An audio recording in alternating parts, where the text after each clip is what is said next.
काश मेरी भी फैमिली होती तो आज मैं अकेला नहीं होता। मेरा भी ख्याल रखने के लिए कोई न कोई जरूर होता। स्टारलैंड के जंगलों में एक वृद्ध मगर मजबूत और समझदार शेर रहता था। मगर कुछ दिनों से उसकी तबीयत खराब रहने लगी थी। तभी अचानक एक भालू वहां पहुंचा। महाराज, पड़ोस के कुछ घुसपैठियों ने हमला बोल दिया है। जल्द से जल्द वहां चलिए। क्या उनकी इतनी जुर्रत? चलो अभी। शेर ने जैसे तैसे उन शिकारियों को भगाया, लेकिन वृद्ध होने के कारण वह जल्दी थककर एक पेड़ के पास बैठ गया। तभी एक भेड़िया वहां पहुंचा। महाराज, अब और कितनी मेहनत करोगे? मुझसे और देखा नहीं जाता। इस उम्र में भी आप इस जंगल की कितनी देखभाल करते हैं। अगर आप चाहे तो मैं आपकी मदद कर सकता हूँ। किस तरह की मदद की बात कर रहे हो?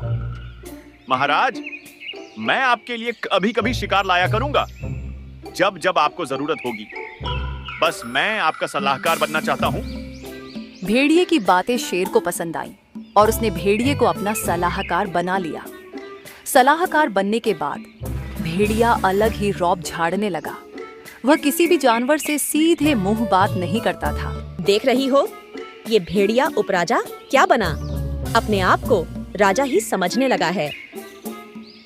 दिन बीतने लगे और शेर का भेड़िए पर विश्वास बढ़ता गया। एक दिन भेड़िए ने शेर से कहा, महाराज, अब आप मुझे उपराजा बना लीजिए। बहुत से कार्य मैं संभाल लूंगा, आपको आराम मिलेगा। आज तक मैंने कोई मंत्री तक नहीं रखा और तुम उपराजा की बात करते ही। मैं तो आपकी भलाई के लिए ही कह रहा हूँ। आपकी मर्जी। अगर आपको मुझ पे विश्वास नहीं है तो कोई बात नहीं। शेर के पास कोई और चारा नहीं था, इसलिए उसने भेड़िए को उपराजा बना दिया। ठीक है, मगर सेना का अधिकार तुम्हें नहीं मिलेगा। तुम सिर्फ बात विवाद के मसले ठीक करोगे। भेड़िए भाई, उपराजा बनने में वो मजा नहीं जो राजा बनने में है। अब भेड़िए का लालच और बढ़ने लगा। उसकी नजर अब शेर की गद्दी पर थी। हालांकि शेर वृद्ध था, फिर भी उसमें इतनी ताकत थी कि वह आराम से भेड़िए को मार सकता था। इसलिए भेड़िया सीधे लड़ाई नहीं कर सकता था। भेड़िए ने चालाकी से शेर को गद्दी से हटाने की योजना बनाई। उसने बड़ी चतुराई से शेर के सामने झूठ बोला। महाराज, पड़ोसी भेड़ियों के ग्रुपों ने हम पर हमला बोल दिया है। मुझे उनसे लड़ाई करनी है। इसके लिए मुझे सेना का अधिकार दीजिए महाराज। मगर मेरे पास तो कोई सूचना नहीं आई। यह समय कुछ सोचने का नहीं है। मुझे जल्द से जल्द अधिकार दीजिए। ठीक है, बाघ भाई, यहाँ आओ। अब से सेनापति भेड़िया भाई होंगे। इनकी अगुवाई में तुम युद्ध करो। सेना का अधिकार मिलते ही भेड़िए का स्वभाव बदल गया। भेड़िए ने जंगल में एक अफवाह फैला दी। बाघ भाई, क्या तुम्हें नहीं लगता कि अब इस जंगल को नए राजा की आवश्यकता है? हमारा राजा बूढ़ा हो गया है। सेना कमजोर राजा को साथ लेकर युद्ध नहीं कर सकता। हाँ भाई, आप सही कह रहे हैं, मगर हम क्या कर सकते हैं? मुझे तुम सब राजा बनाओ, मैं तुम्हें मंत्री बनाऊंगा। ऐसी भी ज्यादातर अधिकार मिल चुका है मुझे। मगर राजा शेर को गद्दी से हटाएंगे कैसे? हम सब जाकर उसका विरोध करेंगे, बोलेंगे कि तुम्हारी सत्ता कमजोर है।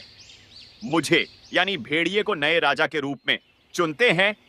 आप यह जंगल छोड़कर चले जाइए। अब चलो मेरे साथ। एक दिन महाराज, हम सब ने एक निर्णय लिया है। अब आप राजा बनने योग्य नहीं है।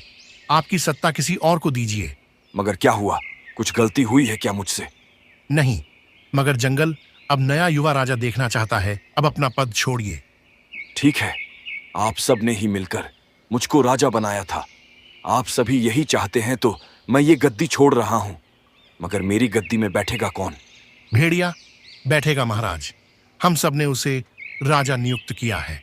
सभी जानवरों के विरोध के कारण शेर ने अपना पद छोड़ दिया और जंगल से बाहर चला गया। भेड़िए, इन सब का ख्याल रखना और सही से न्याय करना। अब भेड़िया जंगल का नया राजा था। राजा बनते ही उसने अपना असली रंग दिखाना शुरू कर दिया। दूसरी तरफ शेर जंगल में इधर उधर भटक रहा था। तभी उसे एक आवाज सुनाई दी। महाराज, आप यहाँ कैसे? झाड़ियों से एक भेड़िया बाहर आया। भेड़िए को देखकर शेर ने कहा, महाराज, आप यहाँ कैसे? कौन हो तुम और मुझे कैसे जानते हो? लगता है आपने मुझे पहचाना नहीं? मैं वही बच्चा हूं जब कुछ वर्षों पहले आपके जंगल में खो गया था, मगर आपने मुझे मेरे झुंड तक पहुंचाया था। देखिए, अब मैं यहाँ का सेनापति भी हूं। अच्छा, याद आया, मगर तुम तो काफी बड़े हो गए हो। लेकिन आपने जवाब नहीं दिया। महाराज, आप यहाँ कैसे? शेर ने पूरी घटना बताई कि किस तरह वह यहाँ पहुंचा। भेड़िए ने जब सुना कि शेर ने एक भेड़िए को राजा बना दिया है, वह शेर से गंभीर होकर बोला, क्या? भेड़िया? आपने उसे भेड़िए को अपना राजा बना दिया? वह एक नंबर का झूठा मक्कार और भगोड़ा है। उसने हमारे जंगल में तख्ता पलटने की कोशिश की थी, जिसके कारण उसे सजा हुई थी, मगर जेल से भाग गया और आपके जंगल में पहुंच गया। कुछ नियमों के कारण हम वहां नहीं जा सकते। शेर को अब पछतावा होने लगा कि उसने जाने अनजाने में कितनी बड़ी भूल कर दी। शेर ने भेड़िए को कहा, हाँ, सारे जानवरों ने मिलकर उसे नया राजा बनाया है। अगर तुम्हारे बात में सच्चाई है तो मेरा जंगल को बहुत बड़े खतरे में है। जल्द से जल्द मुझे वहां पहुंचना चाहिए। क्या तुम्हारे पास कोई उपाय है जिससे मैं उसका पर्दाफाश कर सकूं? एक उपाय है महाराज। वह शातिर है मगर बहुत डरपोक भी है, इसलिए यह उपाय जरूर काम करेगा। तरकीब सुनकर शेर बहुत खुश हो गया। इधर भेड़िया राजा बनकर बहुत ही खुश हो गया था। तरह तरह के कार्य जानवरों से करवाने लगा। एक दिन भेड़िया आराम करने गुफा में बैठा था, तभी अचानक एक आवाज आई। दुष्ट भेड़िए मेरे महाराज को यहाँ से भगाकर चैन से सोना चाहता है। तुझे क्या लगता है तुझे कोई नहीं पहचानेगा? भेड़िया घबराकर गुफा से बाहर निकला। सभी जानवर वहां पहुंचे। कौन कौन बोल रहा है? दम है तो बाहर निकल। क्या हुआ महाराज, क्यों घबरा रहे हो? मैं जादुई गुफा हूँ, सभी का मन पढ़ लेता हूँ। तेरा भी मन मैंने पढ़ा है, इसलिए कह रहा हूँ, तू सच कबूलेगा कि नहीं, वरना अपनी मृत्यु के लिए तैयार हो जा। मैं कबूल करता हूँ, मैंने जो किया वह लालच में किया। मुझे माफ कर दो। तभी गुफा के पीछे से शेर बाहर निकला। देख लो सभी, यह एक भगोड़ा है। हमारे आंखों में धूल झोंकर हमारे जंगल में राज करने यहाँ पहुंचा है। क्या कुछ सबूत है आपके पास? तभी कुछ भेड़ियों का ग्रुप वहां पहुंचा। महाराज, आप हमारे लिए आपके जंगल से हमारे जंगल आए। अब हम आपके लिए आपके जंगल आए हैं। तुम्हारे महाराज सही कह रहे हैं, ये एक नंबर का भगोड़ा है। इसकी सजा मुकर्रर होने के बावजूद जेल से भाग गया था। अब हम इसे वापस ले जाने आए हैं। उम्मीद है आप सभी हमारा साथ देंगे। चलिए जनाब, बहुत याद आई आपकी। माफ कीजिए महाराज, हम सब मूर्ख बन गए थे जो एक सच्चे और दयालु राजा को परख नहीं पाए। कोई बात नहीं, आखिर गलती भी मुझसे हुई है। इस भेड़िए पर जल्दी विश्वास कर लिया था। खैर, देर आए पर दुरुस्त आए। शेर ने बड़ी समझदारी के साथ भेड़िया का पर्दाफाश किया।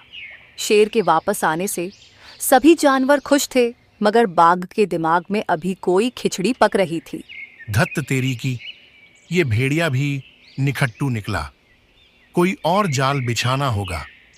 क्या इन सब के पीछे बाघ का हाथ था या फिर कोई और ही गुत्थी थी? अगला पार्ट देखने के लिए सब्सक्राइब करें और हमारे साथ बने रहे।